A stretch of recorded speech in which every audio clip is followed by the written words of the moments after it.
you don't know what the world's going to cry out. Sorry for cutting you off there. But we are ready to get into the match.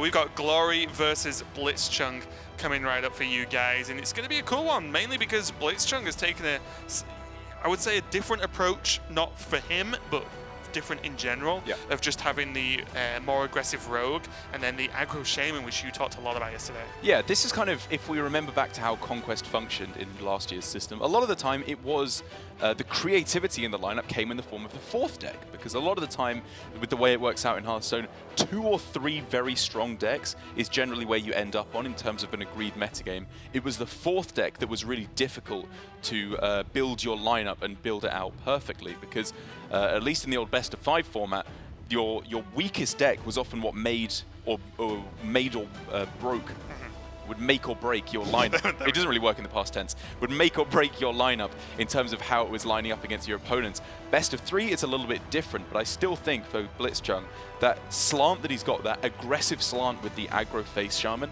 I really like it. I think it's an interesting way to go. Yeah, and he protected it as well. Same as yesterday. Yeah, same as yesterday. Very, very interesting overall is that just that the shaman gets protected, and it didn't do well yesterday, but I think there was one game that was an exceptionally bad draw. Yeah. There was another game where it was close. Right. So we'll see how it works out. I think it's brave to protect a deck, but also I guess maybe you can protect one of the more sideways decks, because if you think, say, Mage and Warrior are the overall 2 powerful ones, your opponent can only ban 1, and you get some level of flexibility afterwards. So we see from blitzchung here, outside of the Voodoo Doll, which I do feels more like a Asia-Pacific style what's the word? Tech card is what I'm looking for, because I've not really seen it outside of exactly Grandmasters be played, and we've got multiple players bringing it to this tournament. Yeah, it definitely feels like a throwback to the old school Book of Spectres mages, where you just wanted to run obviously as many minions as possible, and it was a nice extra pseudo removal spell. You know, you can see where it fits in a Highlander deck. It's just an extra piece of removal when you can only run 1 polymorph in the deck. Like, you often need a little bit of extra ability to kill them off. Personally, I prefer a more proactive game plan, putting in cards that induce your own game plan a little bit quicker, with obviously Luna's Pocket Galaxy getting all those big minions down. But I personally, I don't hate it in the right matchups. Against that Highlander Hunter that you just saw though, it might be a little bit more difficult to get the ball rolling there, because I think generally as the mage there, you just want strong early game to deal with relatively wide boards, things like Hyena Alpha, the Animal Companion as well, Spring Paw as well, a lot of the time can go a little bit too wide. So you just want ways to keep up on board early on. Then you start doing your super powerful plays late game with all your Highlander cards. But I think for the mage here, as we've consistently been saying but not seeing, the Hunter should be in a good spot. Yeah, and what I think in this matchup specifically, I want to see very aggressive mulligans from both players overall. I don't want to, see, sometimes in matchups you go, this is all right, I'll just keep it. Yeah. I want to see hard mulligan for the cards that will win you the game. Speaking of which, blitzchung just gets them first time round, one being Reno, one being Luna's Pocket Galaxy. But as you can easily see, there's a pretty big window of opportunity here as we go into game 1 of, yes, blitzchung has the 2 really strong pieces, but there's like 4 to 5 turns of just raw damage. Glory can do whatever he wants for the first half of the game. And it's a bit scary. What Glory wants here is damage directly to the dome. No matter which Animal Companion he gets here, I think it's fine. It really is. This is the curve you want, and even then, Secret into Hero Power or Flare into Hero Power is good. It's just, you want to just utilize all the mana that your mage opponent is not utilizing. And it's going to make a big, big difference here. blitzchung here has, I mean, he can't go coin into Keysmith because that delays coin Ziliax, coin Pocket Galaxy. He has no other 4-drop. He has to just take his beatings for another turn. And Snipe's going to be pretty okay if the coin Ziliax is the choice. It's annoying your opponent's coin Ziliax, but Ziliax, that's fine, might just die anyway because it has to trade into the Secret Keeper. Especially as Glory has found himself Dino Tamer Brand to summon a King Crush for only 7 mana. And blitzchung says, I'm just going to go with the Luna's Pocket Galaxy. The only card he's played this game does literally nothing on the turn you play it. Can I interest you in a Leroy deck? Not the craziest thing I've ever heard. Maybe not with the Rat Trap draw, okay, with Rat Trap, fine. Yeah. But if that was just a middling card instead, I think I would have just Leroyed it. And be like, you know what, let's go. You have secrets down, right? You're fine. So now we are looking at very, very, very easily lethal represented. Yeah, from blitzchung. 1 mana Archmage denied us. So let's go. And I think we're finally seeing the fabled power of Highlander Hunter in this matchup, because blitzchung has just done nada. But this is just an interesting point, right? Right before, as mulligans happened, I said I want to see aggressive mulligans for cards that win you the game. Yeah. If I asked you for a card that won you the game in Mage, Pocket Galaxy, of course. Yeah. But versus specifically Hunter, that will also be mulliganing for a curve like Glory's got. Yeah. Yes, he did curve extremely well. This was the absolute nightmare But scenario. blitzchung kept 2 cards that did nothing till turn 6. Yeah. Turn 6. Like, that's a long time. It is, but I think on average against Hunter, you have that time. Like, Okay, if it wasn't exactly Secret Keeper, this was so much less damage. He'd be at like 16 health or something, probably more at this point. He is unfortunately just Very dying to the dead. Leroy on curve. That was one of the quickest games I think we've ever seen here in Season 2 of Asia-Pacific Hearthstone Grandmasters. Specifically. But I think as well there, Glory's obviously happy with the win. You see blitzchung just kind of smile and nod because kind of what you said, he had the 2 power cards. That's what you generally want. If you said you could have to have these 2 cards against every single matchup, you pick those. And sometimes you get got. Like that's just the way it is. But again, it's just a weird question, isn't it? Where probably on average that keep wins you more games than it loses, but it does make you susceptible to just passing for 5 turns and dying, which, yes, he had a good start, but even if he was on a little bit more health, it still could have been disastrous. Yeah, but I fully see your point. I think I still agree with blitzchung's decision to keep the 2 highest win rate cards in the mulligan, in Reno and the Pocket Galaxy, because even if he'd mulliganed them away, he would have been looking for exactly Doomsayer, I guess, or Zephrys, I suppose, is the Bone early Wraith template. isn't bad, you They're know, okay, Zephrys, as you said, it's tough. It is tough, and I think in all but the quickest starts, Reno would have got the job done. So on average, I think blitzchung's making the right call there. It's very interesting because you look at cards like Frostbolt. Would a Frostbolt versus a Pocket Galaxy? You know, yes, Probably it would have been better in that there. game, but Right, would it in been that enough? exact You know, instance. it's really tricky. But anyway, very, very quick game number 1. We're off to a flying start already. So we'll just take a quick break while we set up game number 2. Don't go anywhere. We'll be right back with more blitzchung versus Glory. Well played.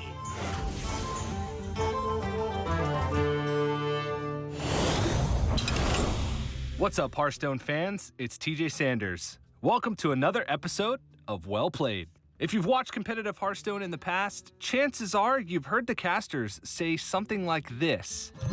He has nothing. Ooh, this is weird. The game turns around this turn. But why didn't we play? I guess he wants to. Okay, so I understand what Casey's doing. Conceal information. Exactly.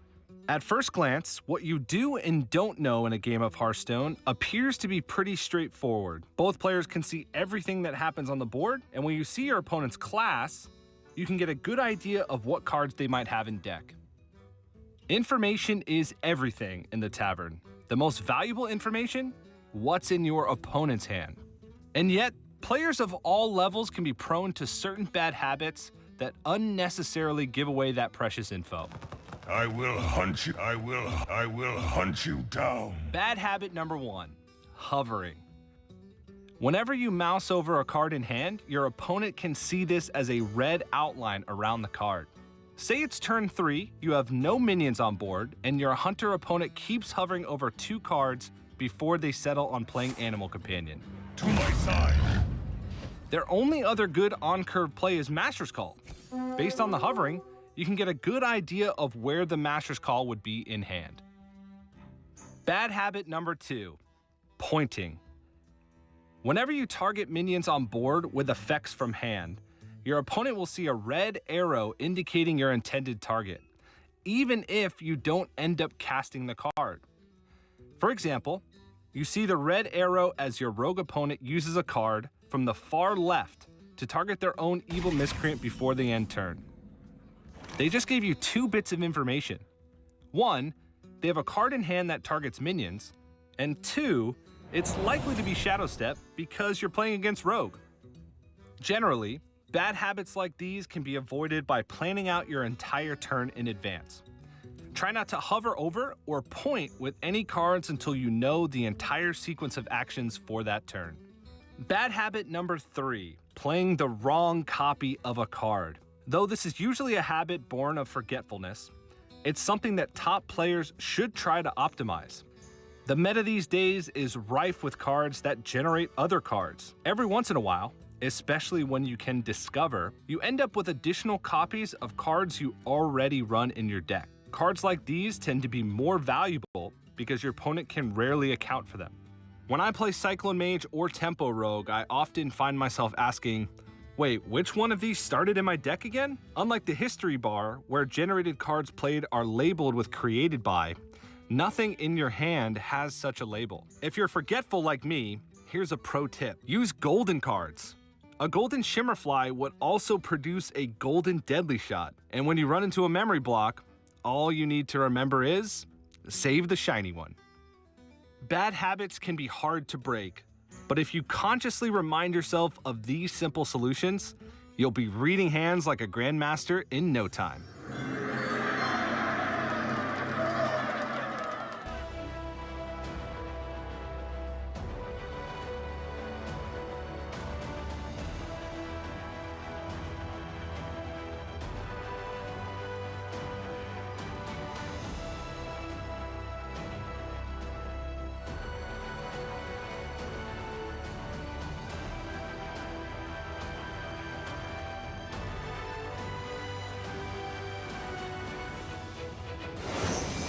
Welcome back, and just in case you blinked and missed it, Glory just won game number 1 in this series against a blitzchung with just hunter cards that killed his opponent's face because blitzchung effectively passed 5 turns and died.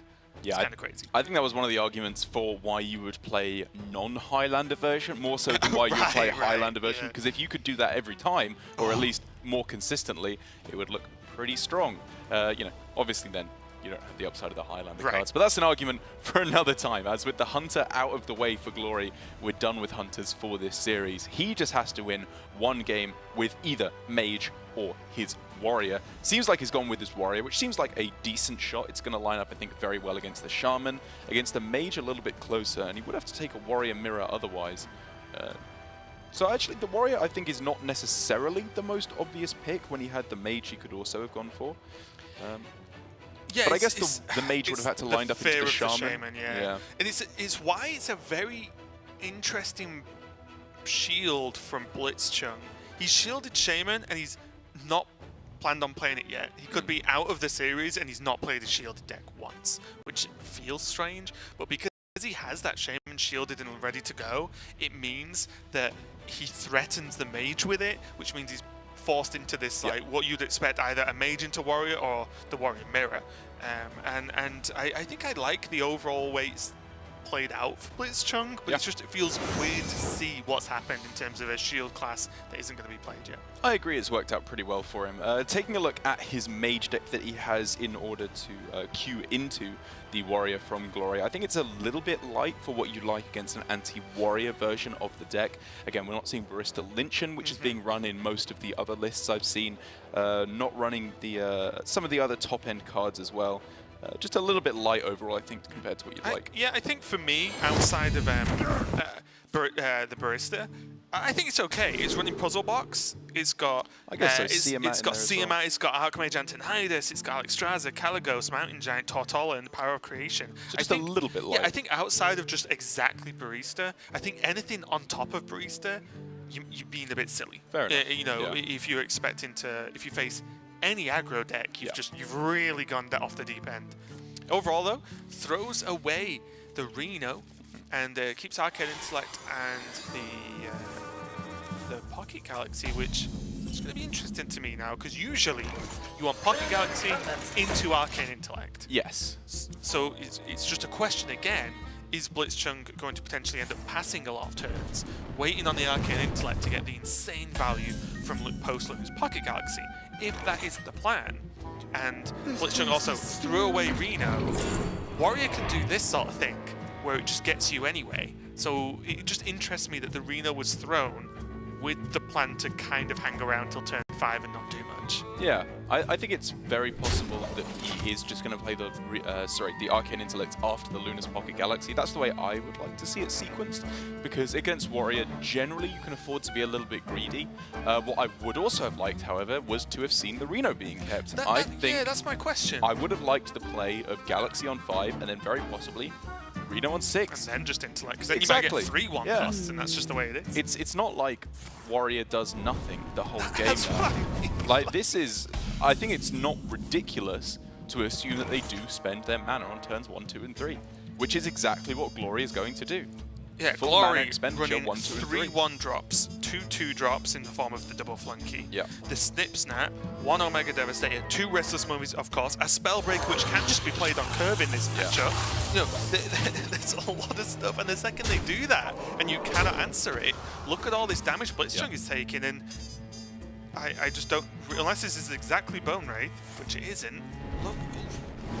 And, you know, to be fair to Blitzchung, this is, again, pretty much the nightmare scenario, like, of the most aggressive a warrior can be. This is way more common than it is versus Hunter, though, I feel.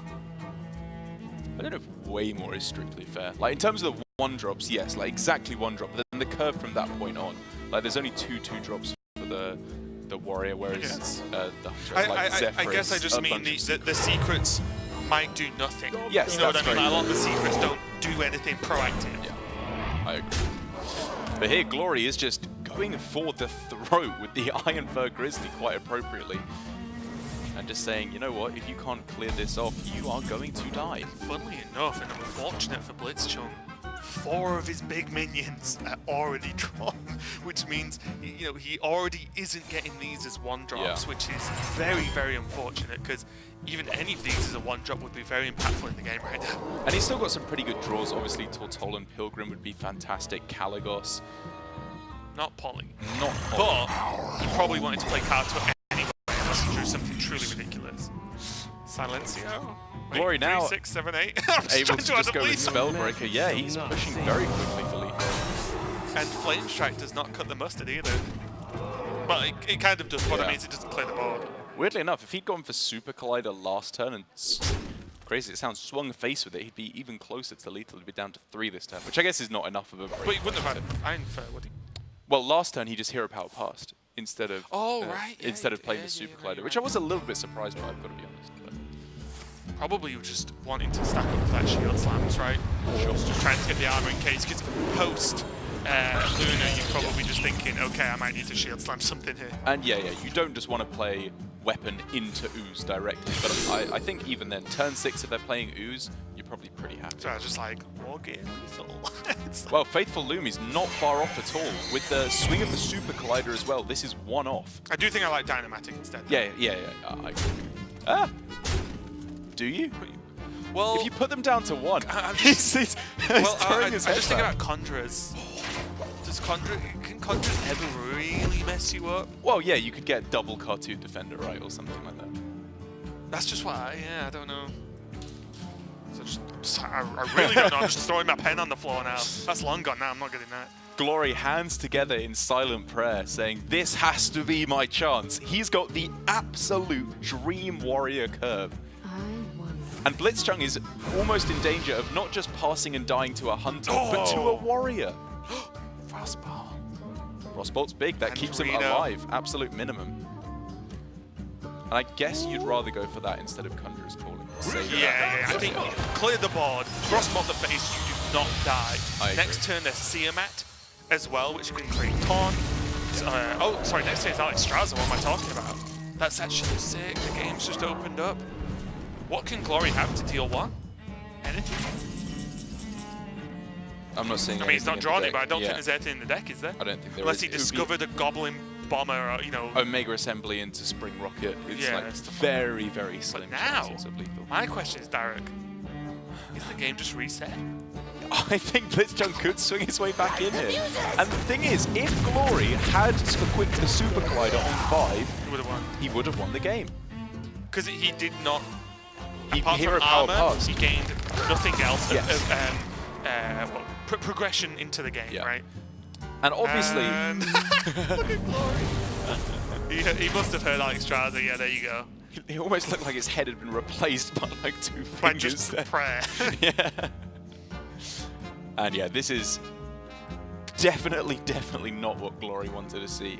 Again, going back to the Super Collider on 5, the obvious reason why he didn't was Ooze can come down to clear it off. I still actually think, however, it was probably the play to make, because heading into turn 6, after your opponent has played Super Collider, Luna's Pocket Galaxy, sorry, if they're spending 2 mana on an Ooze, like, I don't think that's that bad, as long as they're not popping off with some ridiculous They ain't playing clear. Karta Defender, are they? Right, You know, exactly. They're not playing Karta, yeah. they're not playing Reno unless they top deck it exactly. I think it was just worth it. And also, once you hit post Pocket Galaxy, you don't assume for anything being 1 mana. If it happens, it happens. It's 1 card Exactly, draw, right? exactly. It's whatever they've drawn off the top. And a lot of the time it's a spell, or at least that is when I play it. And even if the Super Collider doesn't push for lead, you have a Super Collider. It allows you to clear minions. That's a very important facet of this game. But now Blitzchung, up to a much more reasonable health total, is able to just keep on chugging along now. He can start to make some real powerhouse plays. We could be looking at Pilgrim into Power of Creation. Yeah. Oh, with that as well. I can't believe he's done this. But Blitzchung does have to be careful. Yeah, Magic Trick seems good. I mean, not good, but the best option there. Kind of Power Creation, just way smaller. The Super Collider here is very annoying, though, for Glory, because it means Blitzchung can't go Giant Conjurer's Calling. He could have, right? Because you can just drop a Snip Snap in between.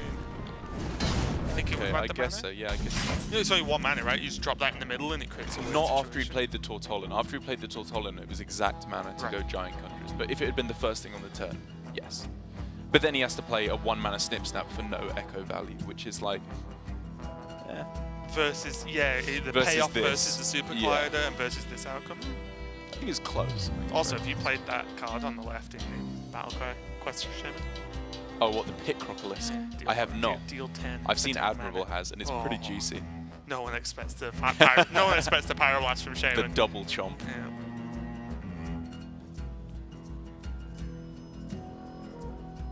Kind of wish there was like a clock on it. I've not looked too deeply at the artwork.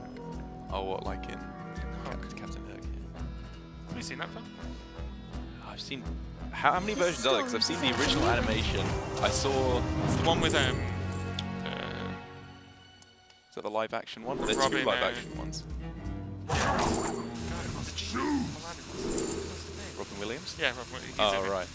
I can't remember. It's been a long It's time. very good. It's been a long It's time. very good. But more Old importantly school. here, Glory has just played out Archivist Elysiana for what is a pretty aggressive set of cards there. The Arathi Weaponsmith and the Heroic Strikes are not bad at all. And he's just going for the kill. It's a pretty sick play. You've seen Karta Defender. Yeah. You've seen Alexstrasza. There's not much else. There's Ziliax, right? And outside of that, well, if you need damage and you're playing a control deck that doesn't have damage, This is how you roll get some it. damage. There's quite a lot of ways you can get it. Like obviously there's Grom, Heroic Strike, all the weapons. Tons of stuff. Yeah. Corcoran Elites are very good as well. But for Glory, it has to come in right now if he wants to get the win.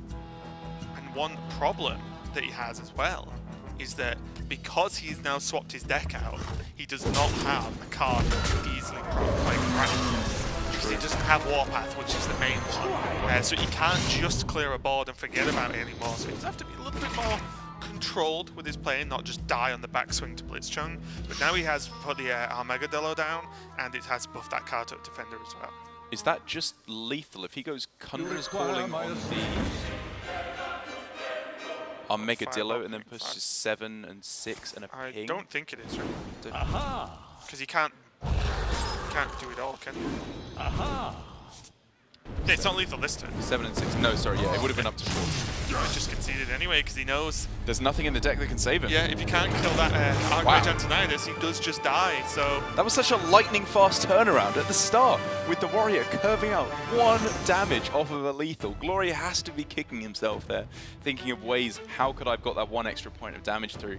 And then going with the Hail Mary Archivist Elysiana, I haven't seen that play in a long time. It's very rare that it's just played to refill your deck halfway through the game. I like it as well because it's kind of the double effectiveness of it changes your deck into aggro tools out of a control tool, which is good and what you needed to do to try and win the game.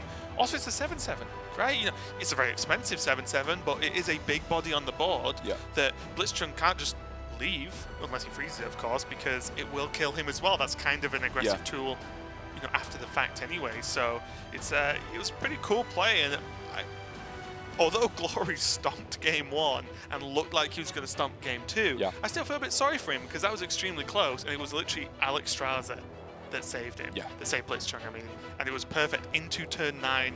Alex Straza for full mana as well, so it's kind of nuts. And hate to break it to you, Derek, we've got a Warrior Mirror match to finish off this series. It had to end this way, didn't it?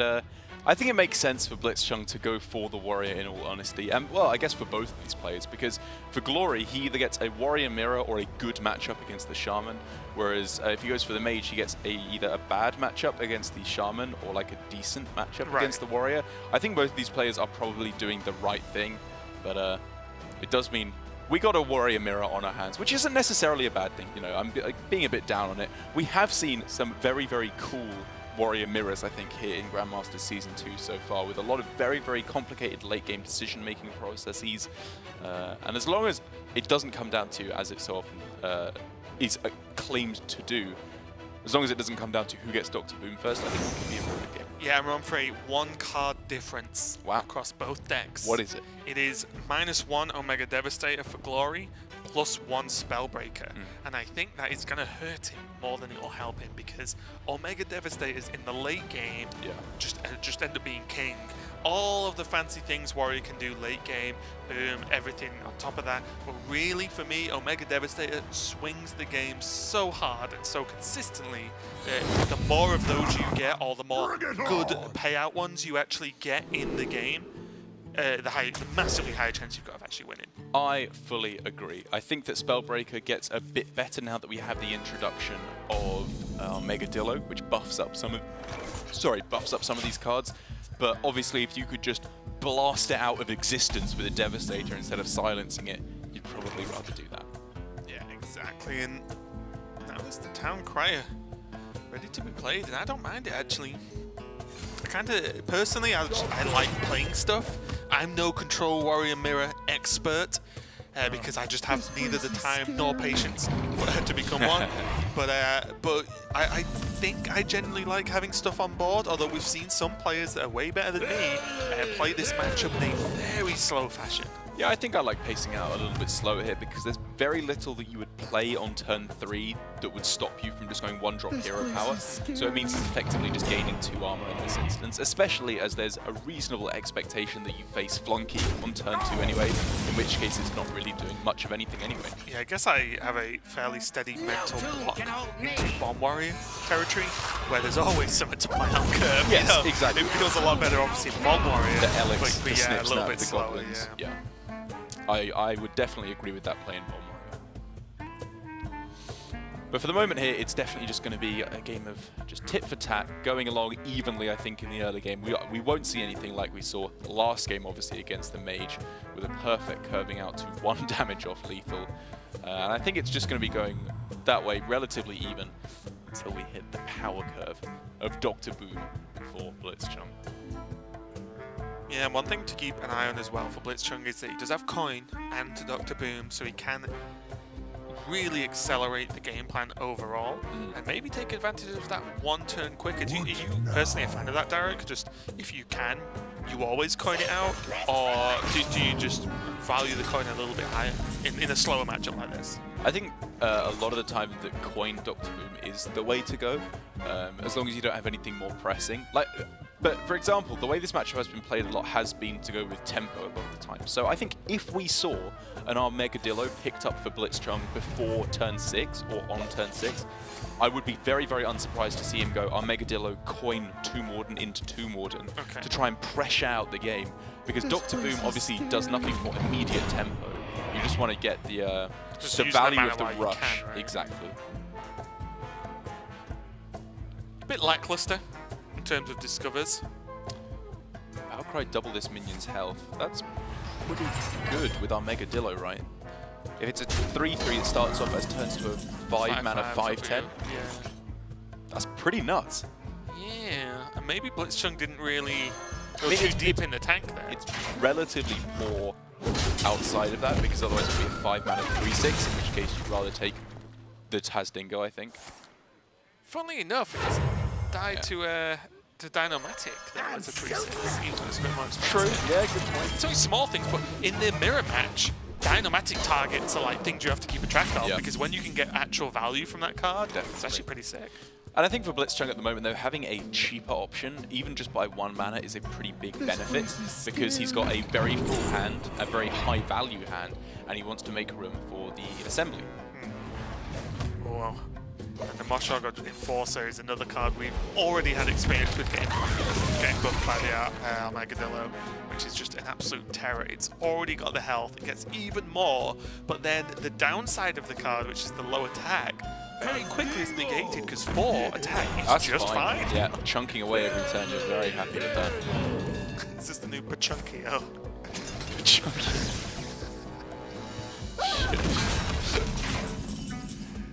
Doesn't he? I've forgotten that reference. How on earth is chat going to know what on earth we're talking about? Chat doesn't always have to know about the references. Fair enough, fair enough. Sometimes we're allowed to amuse ourselves with things only we know about. Two Modern is going to come down just as a solid high value drop, and Glory pretty much assuming the position now of someone who doesn't have boom when their opponent does, because I don't know if you saw, Derek, but that Two Modern did not rush, which has got to feel bad. I did see that, yeah. This is kind of the reason why a lot of players rated it relatively low at the start, at least in their card reviews, because they were thinking the stats that it gets you for 8 mana is probably just a little bit under par. And players were then thinking, obviously, the potential for the buff with the Armagadillo is worth it. The rush off Dr. Boom makes it worth it. But in this instance, it's just okay. It's pretty good, but not absurd. Yeah, I think what makes it just decent to okay most of the time is the fact that it's a mini army in a box, right? It's just one card, do more than one thing, which is often pretty high value in a deck you want to run value in. For sure. It's just obviously you have to pay 8 mana for the privilege to do so. It's a shame card. Press the quest hero power and like boom, boom, boom. That'd be pretty sick. So it should walk. But then it would be the new Samurai Chain game, and you could play old school Shuttlewalk, yeah. Well, you don't, without have Grumble. You don't have Grumble. Yeah, no Grumble. Or Zola, so it gets a little You'd figure worse. out. You'd figure out. It would do somehow. cool There's stuff sometimes. Okay. always a way to cheese Shuttlewalk.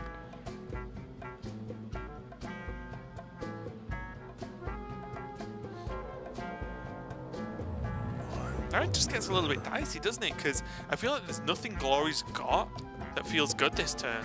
I don't know about that. Swing and Dynamatic, which, yeah, I think is what he's gearing up for, is a perfect tackling. And then he gets that 3 damage face. And I think if I remember correctly, when we were watching Glory play the other day, he was playing another Warrior Mirror. And he was playing very aggressively. Was it against Frosty? I think it was against Frosty. Yeah, up against Frosty. Where he was just getting that damage through to face as a very high priority, and I liked it a lot. As we can see here again, you know, swing of the weapon, Dynamatic, get that damage through to face. This is how you overcome the difference that Dr. Boom takes away from you. Annoying for blitzchung, you can't quite make this turn so that he doesn't have to attack with one of them. Yeah, he always has to attack with both, but I think I do like the shield slam as well. Just fully clear the board, have 2 3/3s on the board. The problem with it is it dies to the Super Collider, and also he doesn't get to press that hero power. So I maybe Tomb Warden is just not good enough here. Yeah, I know. I'm actually thinking because of that really nice hero power, like hero power Warpath Plague of Wrath is not that bad. It's like that's quite a lot of removal that you've used up there, but blitzchung has Dr. Boom, Glory doesn't. What? So all of his minions function really nicely as bonus removal. Would you ever consider just like either a Beryllium hero power or just shield slam? Because I think like Warpath and Plague is just sick, because no matter what they've done, stuff's dead and that's just it. So I think holding it for something more threatening is better, and this feels just a little bit better. Yeah, I get that. I fully understand that it's, you know, it's a powerful tool you're using, but the argument I would make is that after you've made that tempo swing with Warpath and Plague of Wrath, board control will be yours for the rest of the game, or at least for the foreseeable future, because blitzchung has so much value in hand. Omega Assembly, the 2 Wardens, Dr. Boom Hero Power, the Rush as well. I think it just all would have come together to give you very strong board My control. worrying is, of course, we can see the hands, but Glory has a lot of cards, and if he just cleared the board, that's pretty much his whole turn. And then Glory just plays some minions again. That's fair. And the Plague didn't actually, it just moved the game forward one turn in the same rough state, which is what would worry me. And I think this is clearly working out okay for blitzchung, because now he gets to go for a similar play next turn with a bit more value. The downside is, however, he's used up a Beryllium Nullifier, and we saw yesterday how good the Nullifier can be. If that goes unanswered, that can just win you the game on the spot. Funnily enough, actually, he's actually managed to hold on to the Plague as well. True. If it means that he's just been able to just Warpath and still develop and clear the board and keep 2 on 1. So, and I'll admit, this did work out pretty well for blitzchung, all things considered. He's held on to a lot of value and the Warpath Plague of Wrath. So props to him, it did work out well. This is where Glory, full hand, dump the brawl, play board. I'm joking. Would be funny though, Desire, we're gonna get rid of these brawls. Brawler 1-1. I mean, you can sometimes get to that state. That was more the case with Dead Man's Hand, where you didn't want to shuffle it in, but you know, you want to find an opportunity for the brawls to make them good. Glory now clearly taking a big back step in terms of his game plan, where we could have seen more development on that turn, going aggressive with his minions, getting Tomb Warden in play. He just plays a Goblin Bomb to not overdraw and then passes. That's super passive. No tomb can hold me! Yeah, and I'm just trying to quickly flick through blitzchung's hand and just work out if there's a way he can go. Because to me, if my point is that Glory just did, I smell blood and want to go in. Yeah. You also don't want to play into bronze. So I was just wondering maybe if there was a better way, and I think this is probably the better play that he could do. I was looking at whether you just slam Ziliax, push more damage and go, but Ziliax is so good later on, mainly with no Mega Devastator. It's such a sick turn. I think for blitzchung, he's doing the right thing here of, like, I think he's come to the same realization as you, or the same conclusion, that he is smelling weakness from Glory. His conclusion as to what he should do about that is different, which is he just wants to get that chip damage time, which I think is pretty right on. You just want to be going for that little bit of extra damage time after time.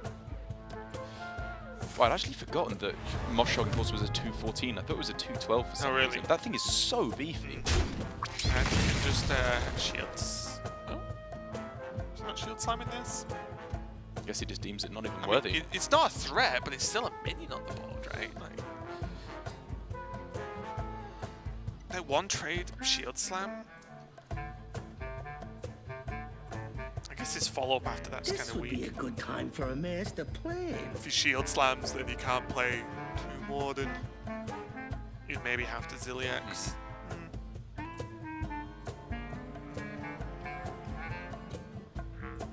Pretty interesting, Glory's decision here. Well, first of all, before we even get to blitzchung's response to Tomb Warden, it's interesting to see Glory go for the plan of the Moshog Enforcer this turn rather than last turn. Because if you remember the last turn, he played Goblin Bomb Hero Power Pass instead of using all his mana as he did this turn. Yeah. I think the reasoning for that might be that last turn it was just 2 1-1s on his opponent's side of the board, and he might have been afraid of Brawl, potentially. Even if it's just to kill off one Moshog, the 2 1-1s trading, acting as targets for the Brawl may have been what dissuaded him from going for it. But I'm still just very interested to know why Glory basically passed an entire turn and then did a play he could have made the turn after.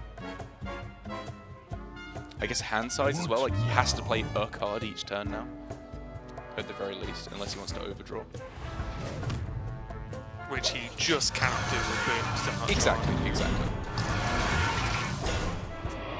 And it's interesting as well, because I would have guessed, as I also would have guessed last time seeing him play the Control Warrior Mirror, that he was holding on to these taunts because he wants to set up for a strong Armageddillo. It's clearly not the case though, with him now playing out both his biggest minions And I'm starting to think the reason might be he wants to play his big minions when blitzchung also has big minions, so that wide board removal like Plague of Wrath and Brawl is less effective. Right. And Which the only makes problem sense. as well is if he doesn't play them, then maybe he just loses because his players are too weak. Yeah, he just you know, gets like chipped that's down. the problem, right? Yeah. Because he doesn't have our Mega Dillo, he doesn't have Boom, so if he doesn't play something good, then what, he's going to play a 1-drop and a 2-drop, and then he just dies. Like Glory's in a real tough spot actually. And consider if we wind back, Game 1 was over in a blink of an eye, and then Game 2 nearly the same, and Glory could have took a very quick 2-0, and now I feel like blitzchung's ahead. I think he's ahead. I don't think he's that far ahead. I think Glory still has a chance in this game because, you know, he's still got a good amount of removal for when he falls behind on board, which is very important, of course, in order to catch up. As soon as he finds Dr. Boom, he can start wrestling things back, and he's actually ahead in fatigue by a very small fraction. There is Snip Snap, so there is the option of Glory just expending effectively 1 card to buff something very big, or go a little bit wider on the board. Also do both. You could put 1 Snip Snap on the Tomb Warden, and then play 2 more Snip Snaps. This definitely feels like a turn where you want to use removal instead, though, because Snip Snap's kind of his last real threat, outside of, I guess, Ziliax, which is pretty small. You could drop a Brawl here instead. So I think for Glory, yeah, like Plague of Wrath or Brawl feels like a little more appropriate. Or just Warpath also clears off the whole board. Yeah, okay.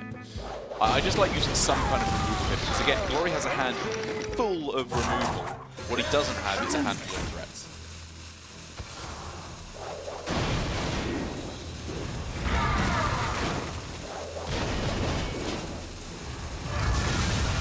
And getting the extra arm there. Yeah, why not? Both players very fairly even health total, but even just this Boom hero power, although it may not consistently be the best thing in the world, it just keeps chipping away. And basically every time he rolls either Blast Shield or the delivery drone, blitzchung pulls himself very far ahead.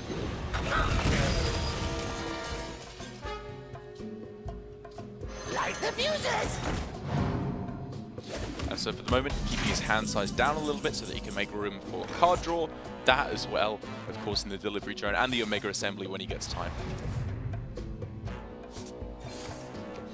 Glory's still drawing through his deck now. He's leveling out that fatigue advantage he had to put him now 1 card behind just about, or at least the first player for one of the 2 cards. I like this from blitzchung though. Well, too. like clearly Glory does not want to swing their Super Glider. He's had opportunities to that don't get him the highest results. He can still do something. It's not. So blitzchung just saying, okay, well I'll just keep hitting you with 1 big minion and deal with it. Blitzchung playing a blitzchung-like speed here by just snap picking the Mecharoo here. I always want to call it Kangabot for some reason. I don't know why, because that seems like, I mean, it's Next expansion. yeah.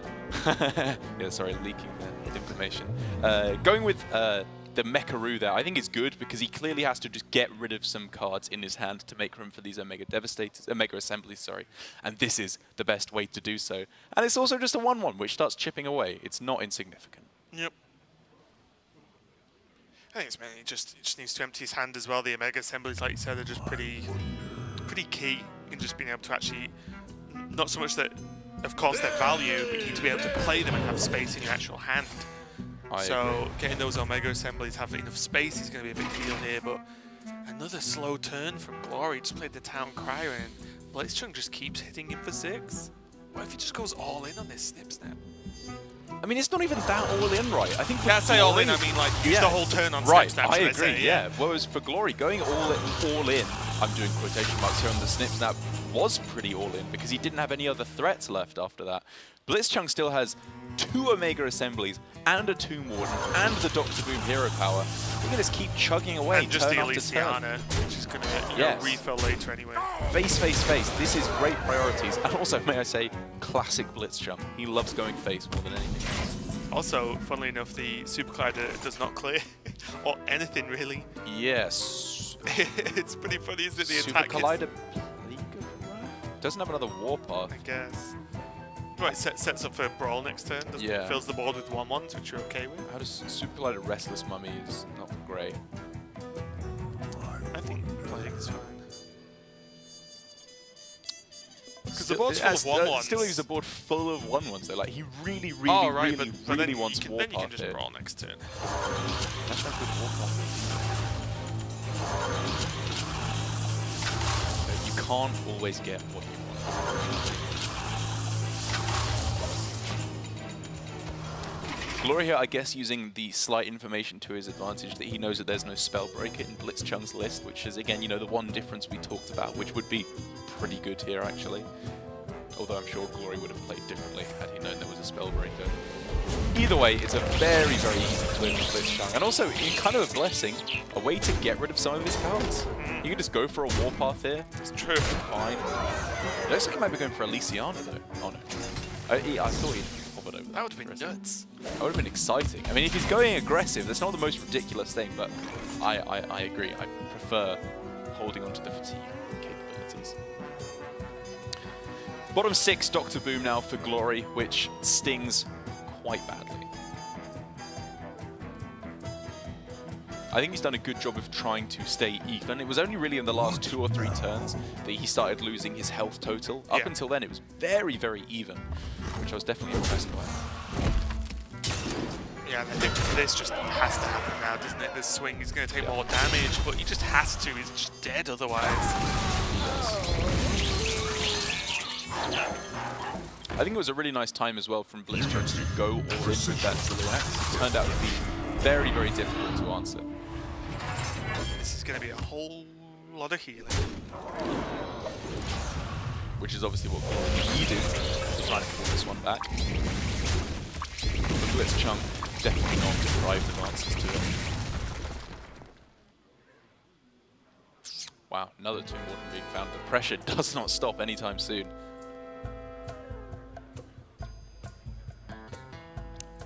I guess also in the slight lull we have here in the action, I would like to congratulate both of these players on their fantastic backdrop placement. It's pretty solid. It's very solid. I don't think we've had anything like this. Most players have just disregarded it completely. I think I saw Fino like hanging it almost like a painting on the back of his room, which was hilarious. Just next stream is there just with a, you know, just like flicking on paint onto it. Bob like. Rossing.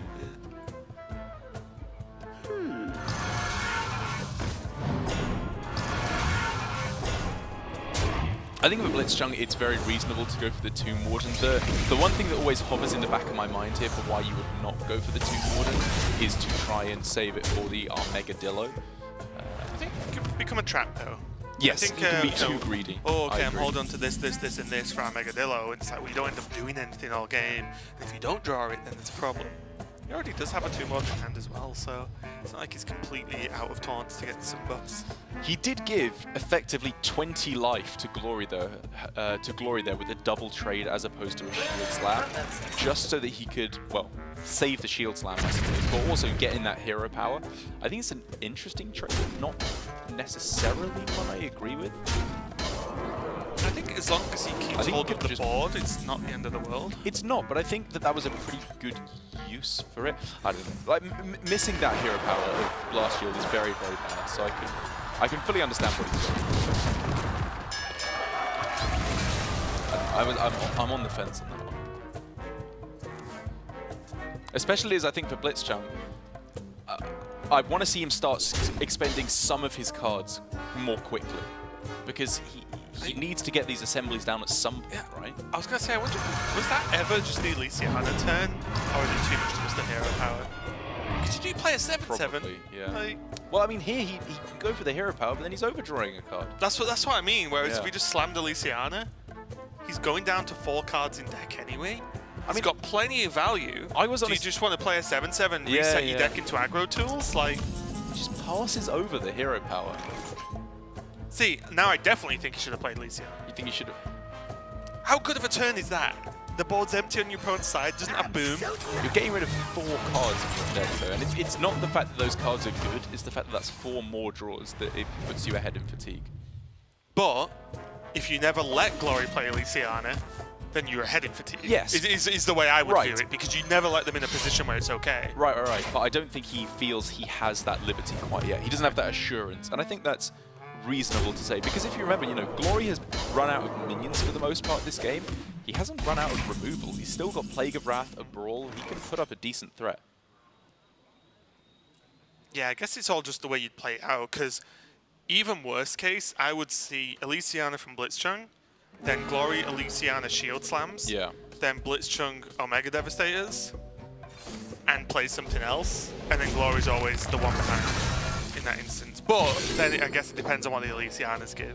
This from Glory, I think, is a little bit more what I like to see. Like Shield Slam there, just going out on a minion, making room in hand. Because if we look at blitzchung's plays, if he'd omitted the Blast Shield and gone for Shield Slam instead, he could have then gone for another Delivery Drone hero power and not overdrawn a card, which I think would have been better. And Glory would have 20 less life, very importantly. Double Omega. I just think Glory, by playing out his cards a little bit more aggressively here, I'm a bigger fan of that play style. Okay, yeah, I can see it. Game all of a sudden does look very even, doesn't it? Yeah, because, I mean, you know, you were just saying you're saving cards, like, with respect to Armageddon and Taunt, you're saving cards for this, for this, for this. Just play them. Get cards out of your hand to make room for your generating cards. Whereas blitzchung has effectively no board control because he hasn't played these Omega Assemblies, so he has no minions to play. See, and now the question is, does Glory get to slam Elysiana first now? Maybe. I mean, not this turn, but I think very possibly yes. And even though that's not necessarily good for fatigue implications, it does mean that you can get it on an empty board. I like the hesitation from Glory here. Is he thinking he should have played Elysiana? I don't think so. Well, his options are either Armageddillo or pass, right? So if he's stopped now, it's the only thing he could be thinking about, isn't it? Well, I think his play was always here. I'm almost out of cards. Ah, finally. Good amount of taunts in hand for blitzchung. Oh, wait. None, because Armageddillo decided to show up to the party late. Yeah, they usually hunt in packs.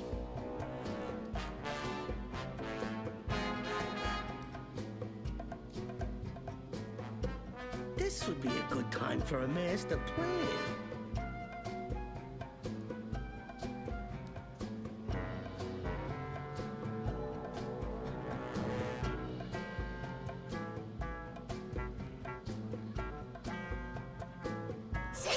Blitzchung, although easily able to play many different styles of decks, not known for his control matchup knowledge, more known for his aggro skills.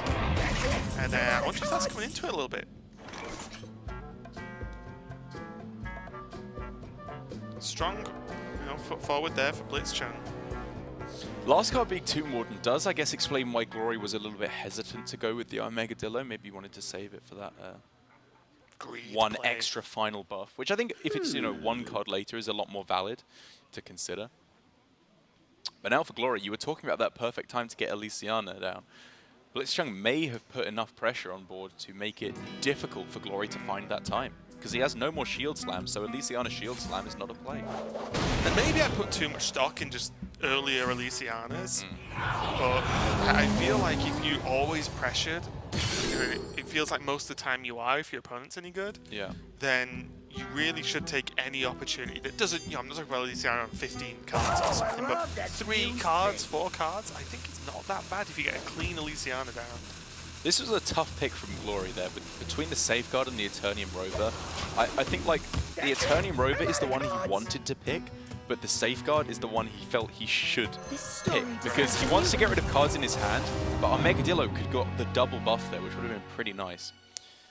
However, the Elysiana comes down for blitzchung just in time to prevent fatigue there. This is an interesting situation here. Unseen Saboteur could be actually insane if it hits the right card. Imagine if it snipes a Brawl when Glory's ahead. But Bloodsworn Mercenary is one of the best cards in the game.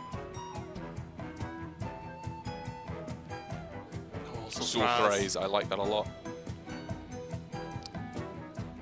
Ember Scale? I mean, Ember Scale can activate Ember Scale, and he picked the Nightmare Amalgam So that's another dragon. I think Emberscale's the pick there. Bad. I think he picked Nightmare Amalgam as well. It's kind of difficult to tell on that animation as well. Oh, I love that. Has there ever been an argument for Battle Rage? I imagine not. Yeah. Just because the problem with Lysiana is you often end up drawing one single Right, card a turn, exactly. which means you're doing very one-dimensional things. I think there is often an argument to go for card draw effect. Given that Blitzchung has double shield block in hand already, though, having a bit of a it's probably meteor alright, option, yeah. makes sense to me. Omega Assembly finally coming down here for glory. One of the players making room for it after a very long time doing pretty much nothing. And it's a pretty good selection. It's the 5/6/7 Warrior triple. Oh, okay. We went for Armored Goon instead of both Saboteur and Bloodsworn Mercenary. But it's a huge minion, and He's got a weapon. He's got a equipped. weapon. That's what 15 armor. Fair enough. And fair also, enough. if he picks Thras, he has Oh. 2 more weapons that can swing multiple times in one turn. I can gain potentially what 20 armor in one turn. That's insane. And it's a what is it 6/7? I think. Yeah. Like First option there. Ooze! I doubt Dr. Boom was the pick. Ooze would have been nuts if he knew the selection of Blitzchung. I don't think he Cauldron. took it though. Let's make this game funky. Come on. Oh, he had 2 goes at Ember Scale. Yeah. Imagine it's just Ember Scale, Ember Scale, Ember Scale. It's like Colin Kyber. No, don't like the Yuki reference. No, it's alright. Blue Eyes White Dragon. I know Blue Eyes White Yeah, playing a lot Dragon of and dragons. Exodia. I got the cards to fit in. So he And picked nothing Witch's more. Cauldron. I mean, Look how low this is like he an aggro picked curve. Dr. Boom's scheme as well. How bad were the other two And options he picked there? the oh, I can't remember the 1 mana 1/2 buff 2 health. Oh, yeah, Beaming Sidekick. That's it. Oh, Wow. Kane 2 spell. Man, there were some weird picks here chosen by both of these players. It's so interesting to see what different players value off of Archivista Lysiana. Also, this Warpath could get buff. The spell damage every single turn from Blitzchung. Great, he can obliterate his own board at twice If the he speed. ever loses the board, though, Darren, Oh. 1 Warpath. I imagine if he found the Mortal Strike, then. the synergy of 50 damage.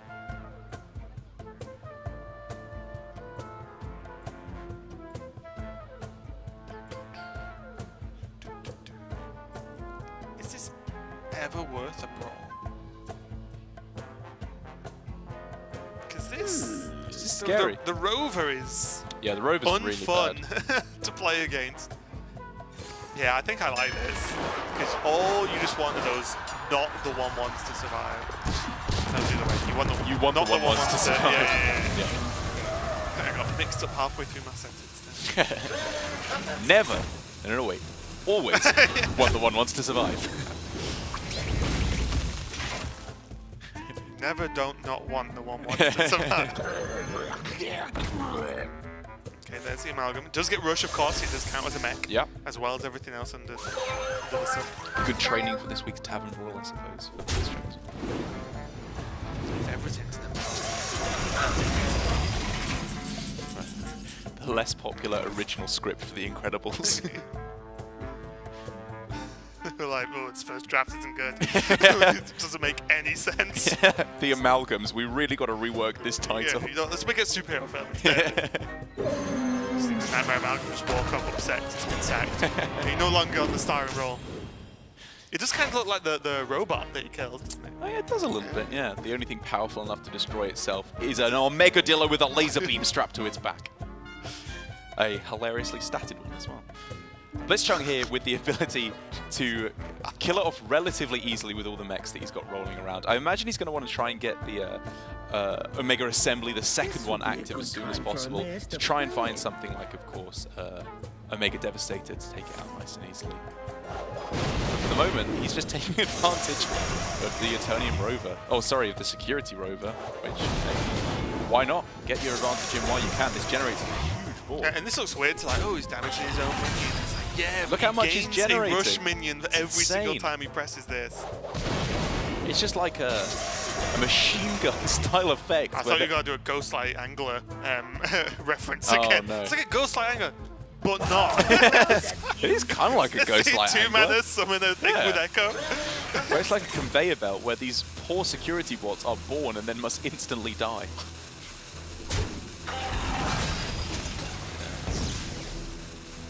only dark place ever. It's not an easy life being a security bot.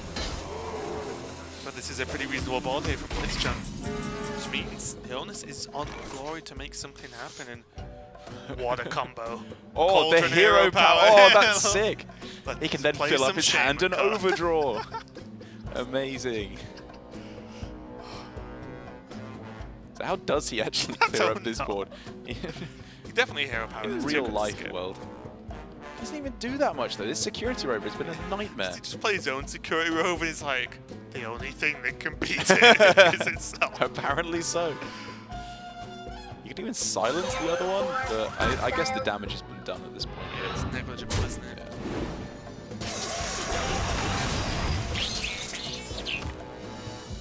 Oh, we could even go for the Nephicet here to heal up. That's pretty sick. Is he going to go for more value out of it? Because remember, if it gets traded into our attack, a taunt goes in its way, so it's not easy to clear off with just a couple of minions because it generates taunts to protect itself. I guess so.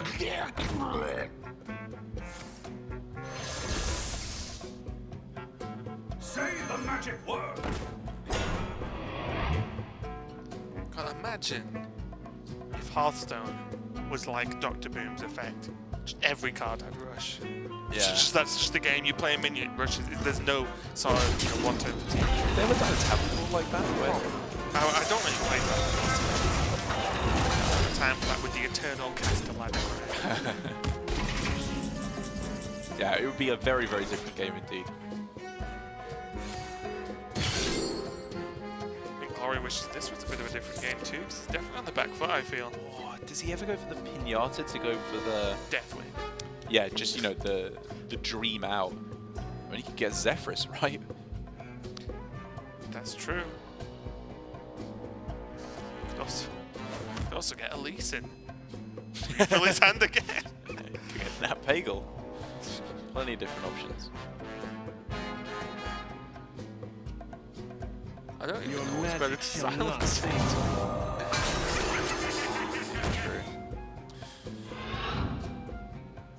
Let the overkill's fine. Just get it off the board. I want to see what's in the box right now. Oh, okay. Okay. Well, what worries me is if something Hellscream? magnetizes onto that rover, Yes. it just never dies. That's true. And That would be I have very nightmares of such things. Ogre plus Sultras is available. And another rover. Oh. Yeah, this is great. The main reason it's going this wrong is because blitzchung is actually expending that many resources, but he's keep Yeah. having a full board. The other thing you have to remember as well in terms of fatigue is that Glory is ahead on fatigue because he already took a couple of ticks of fatigue. So when he runs out of cards, the damage will stack up even quicker and it'll go back to being equal again.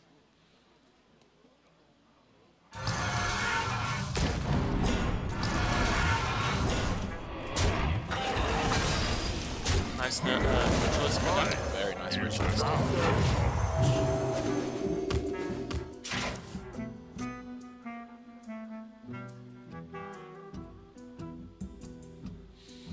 Emma Scale with nothing to activate it, unfortunately, with the amalgam being I played. think I like Boom Reaver. Oh, he's gonna move to the swing. I think getting the value in. No ogre burn, no ogre Go for that. Like, he takes like 0 damage. Yeah. But I guess all he does is play a 6/7. Really, do you know what I mean? right. Yeah, I guess pushing your advantage there might have been good. It's like he's still kind of afraid of a brawl having been generated, I think, or a plague of wrath having been generated by Feliciana. I would say this is a similar commitment, except Right. you don't clear as much. Yes, right? but Boom Reaver is like a board in a box. Like it's one card and you have board control of that. Oh, I love that fuse thing.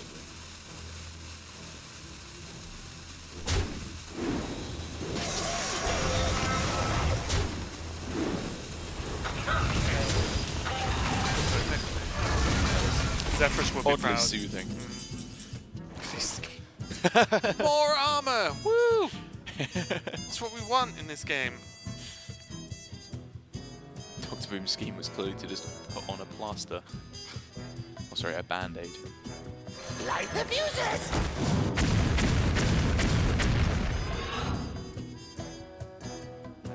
Hero Power does a good job here.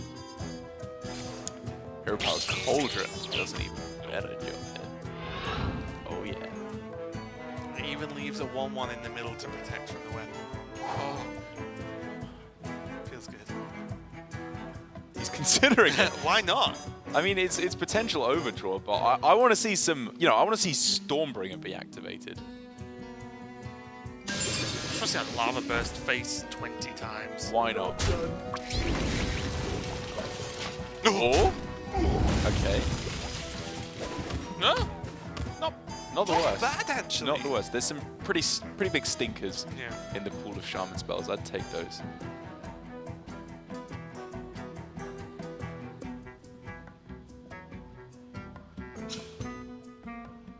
Excuse me, Bless you. if you heard that. Apologies. Oh, I felt that. Just your This would be a face. good time for a master plan. Imagine.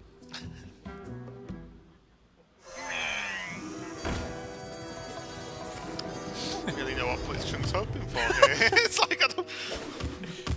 Just honestly a bit funny. I think he hopes Glory will kill him. And Glory's just probably not going to. What do you mean Glory's not going to? Why would you leave this up? It's... Would... Why would he play it if it was bad? But... He's floated mana to play a worse minion that summons a better minion when you could have just played the better minion. And it had... Yeah. And it either... If it's a mech, it has rush anyway. And if it isn't a mech, it doesn't matter. Like, what is the point of this card right now? I don't know why he played it. Well, I it's might the be clear a silly. space in hand. I think the reasoning is you clear a space in hand, and afterwards you can... But that's why I'm saying he hopes he kills it, right? Right, sure. Yeah. Well, yeah, I'm saying blitzchung probably doesn't mind it, but from Glory's perspective, he's thinking, Right. I want to get rid of that just in I'm case almost something bad out of comes down. cards.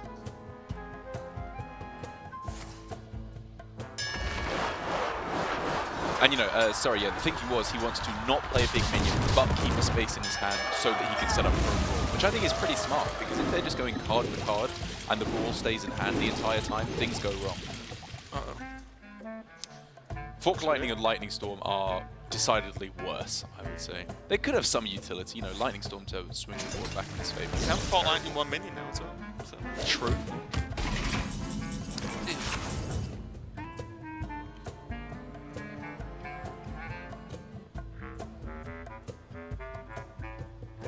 What about just gromming him?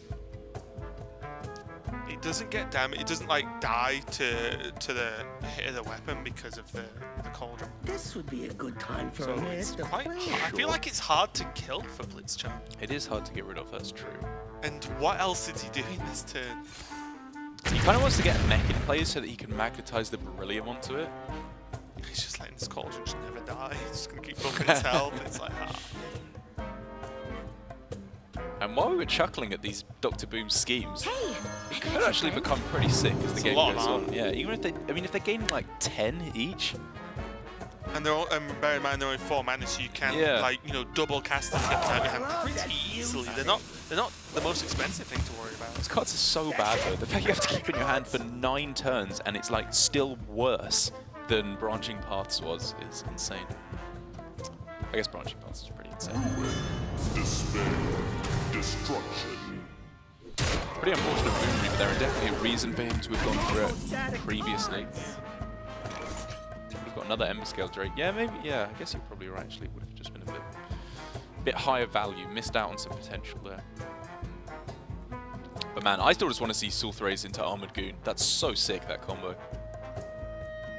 Difficult because of the mana cost. Yes. But he also This would knows be it's a good extremely time for a unlikely master that plan. his weapon's going to get killed, right? Because there'd have to be exactly ooze from But Luciano. I think this perfectly illustrates the thing I maybe haven't liked about blitzchung's game plan so far, which is he's holding on to his stuff to get too much value out of it, I think. We're seeing, This would be a 2 good time for a Sulthrazes in hand. master How long has this plan. Super Collider been equipped for him? And it hasn't done anything, and I think it's going to continue to not do anything because Glory isn't going to play into it. and therefore I want to see him get his cards out of hand. He could end up in a situation where none of his cards do anything because it's too late It's in one the of the game. reasons why I like Boomweaver, again, not to harp on, Yeah. but Boomweaver, it doesn't pull the minion out of your deck, it summons a copy, Yeah. so you don't draw quicker, and you gain like a free minion in a matchup where every single minion counts at this point. True. And it has Rush to kill stuff.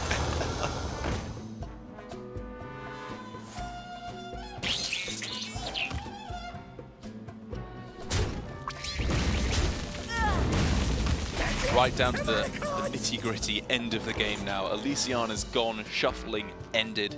That's a big deal though. Look, buffed Ziliax, Vicious Scrap Hound, double Boom Scheme. Yeah, that's a lot of healing. And also, there's Clockwork Goblin into Beryllium as and when. At the same time though, Sulthray's being set up one turn into Armored Goon, taking out a bunch of minions. That's potentially 20 armor. Well, it'll be That's less also because a he's lot. taking damage. I So guess he so, wouldn't gain yeah, a I guess raw so. 20. I But guess it still my, clears the board, which is another valuable asset I at this guess point. my point is if Glory can neutralize most stuff on Blitzchung, Glory just wins. Because he has Boom Scheme times 2, he has the heal from Witch's Brew, which is a lot of heal as a single card. He has Ziliax and Scrap Hound, which is insane as well. The Ziliax is also buffed. So you That's can wait true, till his yeah, health good goes point. I down forgot and about gain that. even more. Like, oh, yeah, look, it's a 9, you gain, what, 18 health? A lot. A lot. Like, Glory can just out-heal this fatigue for a long time, and Blitzchung cannot. Glory is, I believe, like a tiny bit further ahead in fatigue. Like he's taking the higher number first, but I think that's the only difference there is. They're very, very close in terms And I of think that gets almost fully negated Yeah. by this. Like, 2 Boom Schemes have been his hand for a while. I think primarily the concern is that the Beryllium Nullifier could just run away with the game. Right. Blitzchung has, outside of the Plague of Wrath on the left-hand side, he has no answer to that. Which is a little bit why I was surprised he Clockwork Goblin without Nullifier. Because Clockwork Goblin Nullifier is insane. Yeah, sure. Also, don't get me wrong, Scrap Hound Nullifier is also insane. So, Glory still has choices by all means. Look at this. Lightning Storm, Hero Power, Trade. And I think this is a situation that Blitzchung could have avoided if he'd played his cards more aggressively. I'm talking about the big turn being when he didn't shield slam a Ziliax with the Scrap Hound magnetized on to stop 20 damage. Instead, he gave 20 health to his opponent for him to gain 7 and keep a shield slam, and I just don't think that was worth And it. also as well, Sulthraz has a total of 8 swings for Blitzchung. Yeah. Yes, you can swing more than once, only in certain circumstances Yeah. though. So effectively, even if you called it 6 turns worth of swing across both weapons, 6 turns into this game, someone's going to have lost. Yeah. So, I don't know, it's very, don't get me wrong, very difficult when the game gets down to this many tiny things, especially from Elysiana. Yep. But I think it's Glory's tough. just got it. Because Blitzchung, his only answer to this is either Hero Power and take a swing from Sultharaz, or obviously the Plague of Wrath. Yeah. Funnily enough, there is Hero Power Swing, done. Then there's actually Swing Weapon into Nullifier, Plague.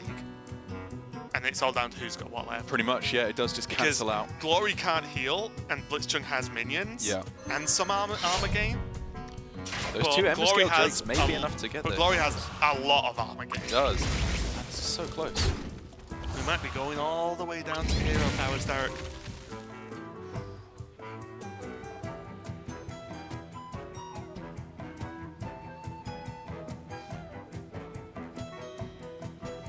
This, yeah, this is correct because the damage you take it gets you swinging the weapon more often. Could have cleared the 1-1 if you wanted to. Still swing again. I think it's got the time, but I think it's valuing the damage to face. I think so. Like every swing he gets through And- to face. I think now Glory needs to wait as long as possible because he wants the benefit of this this Witch's Brew. What do you mean he needs to wait as long as possible? On the Doctor Boom scheme? I think he might want to take damage first. Yes, sorry, I thought you meant with respect to the Beryllium Nullifier. No, sorry. Yeah. He wants his actual red health to take damage so he can heal up before he's taking like 15 a turn, in which the Brew does This would nothing. be a good time for a master plan. Blitzchung now obviously needing to consider, do I start swinging into these 1-1s if nothing else is played on this turn? And, you know, in that instance, the 6 swings that he has left with Sword Rays get burned through very, very quickly. These 1-1s are kind of better than other minions. And this is weird to me, because the longer you wait, you can use Witch's Brew. Yes, okay. You can use Witch's Brew to heal your actual health, Yeah. and while you're waiting, your boom scheme gets better. I think that's so the thing. I think it's just correct to do it this way. I think if they stayed the same size, then it wouldn't really matter whether you do it before or after. Right. But this way, yes, I agree. Just maximizing your healing is pretty important. And Blitzchung here is saying, you know what? Have your 1-1s. I do not care. I think he has to. Yeah, this is his win. I would make this decision because I think there's just you can't start killing 1-1s because what if Glory just gets the hero power again? Right, yeah. And you just lose. Yes, Blitzchung does not know, of course, that there is 2 Dr. Boom schemes and a Witch's Brew for Glory. Nefset Ritualist, unfortunately, cannot be played on your hero. Snip Snap, That's a good one. yes, is probably better than the Scrap. Have a Bomb. free threat. Yeah. The thing that Glory's missing is threats. He's not missing healing. Yeah, Snip Snap was actually that's. Look at this. It's gonna get so much off. Oh man. Oh man. A disaster for man. Blitzchung. This is an absolute disaster. You sound German when you say that. Fine. Man. I'm just channeling my inner Sinto. I was gonna say I spent a long time watching JJ's stream. Oh yeah. Those old guys who remember JJ. He said, man, a lot. But look at this. This is just. Blitzchung started a slow, casual roll down a hill It's into just nothingness. over. It's just Now he's over. hitting rocks on the way because this is getting worse and worse and worse and worse. Because I don't even know how he really deals with this. Yeah. Never mind the fact that Glory has 8 million health in his hand. And funnily enough, we kind of laughed at Scheme. Scheme is basically Glory taking out an insurance policy right now, Failure is an option. and it's worked out. Scheme has glowed up, and we may have laughed at it in high school, but Now we've grown up and we're in college. exactly, he's now our boss.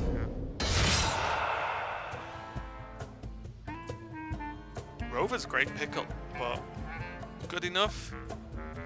Blitzchung, you know, emoting there, head just hanging down. He knows something went terribly wrong here. I think this is Beryllium turn. Because you can single trade into the Rover Yeah. with the Beryllium attachment, and that is, you've got to believe that's one of your last hurdles as Yeah. Glory, right? If you just stop this Rover making a million 2-3s, you're so safe. You're so safe. And I think, you know what, even if Beryllium gets removed somehow, whatever, you have 18 for Gili. Yep.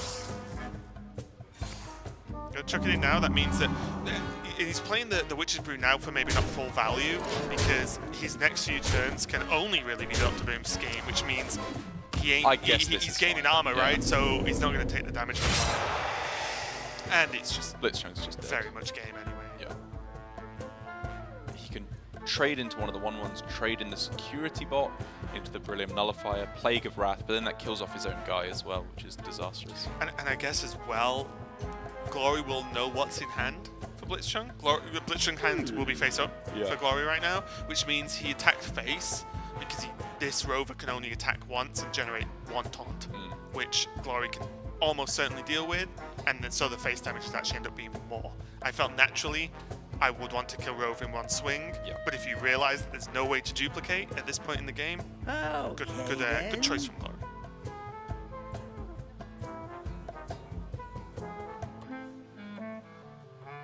And even if there's a way he can survive on this turn. It just doesn't matter. Yeah. I mean, I don't even know how much armor those boom schemes are, but what we're looking at 10 plus right now? Sure. It feels like 10 plus. Yeah.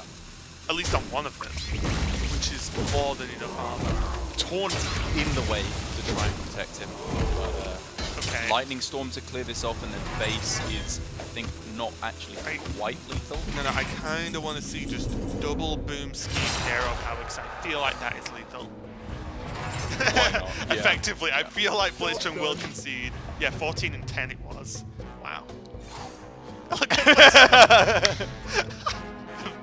At least he's smiling. I mean, he's been wondering all game what those Yeah. were. He must have been thinking like, what is that? Just something that can't even be played. Mechathune or Right, something. execute or Mechathune or something. I don't even know what it could be.